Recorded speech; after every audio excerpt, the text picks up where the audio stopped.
He's like, he's not going to be able to do that to me. He's going to be working the whole time. Right. He trains so fucking hard that he puts out everything in that 5 minutes. That 1 minute gets him right back. It's almost like he approaches that at like 5 different fights. Like, you know what I mean? Because in that 1 minute, he comes back down, and then he goes back out there again, Drakus.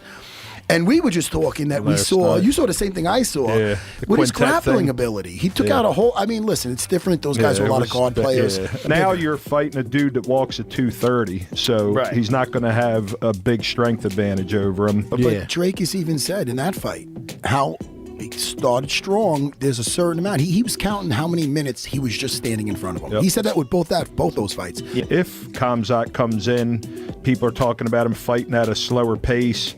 Well, that's not his style. And if he fights at a slower pace, I think that plays into Drakus's hands.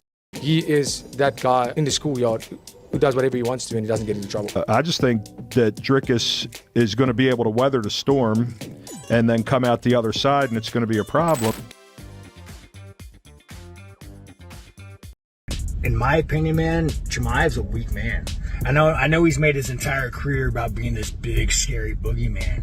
But, like, dude, you look at his history. Every time he's had a tough fight with a welterweight, there's always some excuse. You know, I broke my hand, it's Ramadan. Like, no. Your first opportunity at a world title, and you came through in a dominant performance.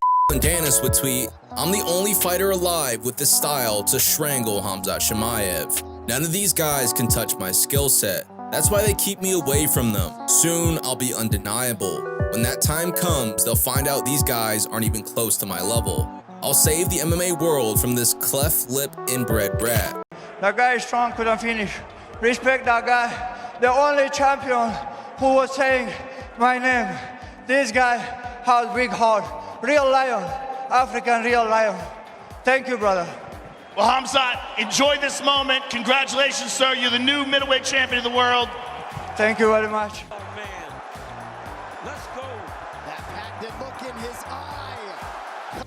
Ladies and gentlemen, after 5 rounds, we go to the judges' scorecards for decision. For the winner, by unanimous decision, and no!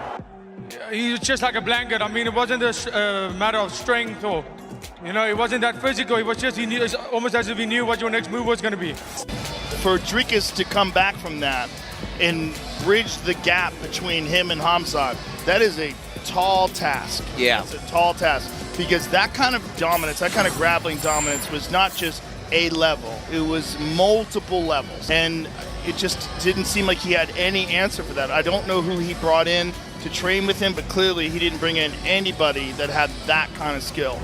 Yeah, he needs to be wrestling more, but I mean, Khamzat Chimaev just did exactly what he wanted to do.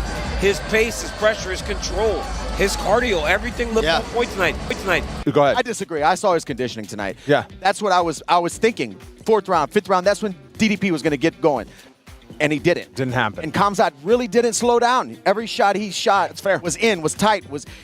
DDP couldn't get away. Right. His conditioning was there, and I was wrong. So some exciting fights back in the future. Absolutely. Right near DeRitter in particular, given his ability to grapple on the ground.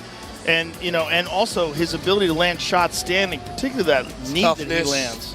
That knee is nasty. Experience. His toughness, experience. He throws those combinations with that long lead-in knee.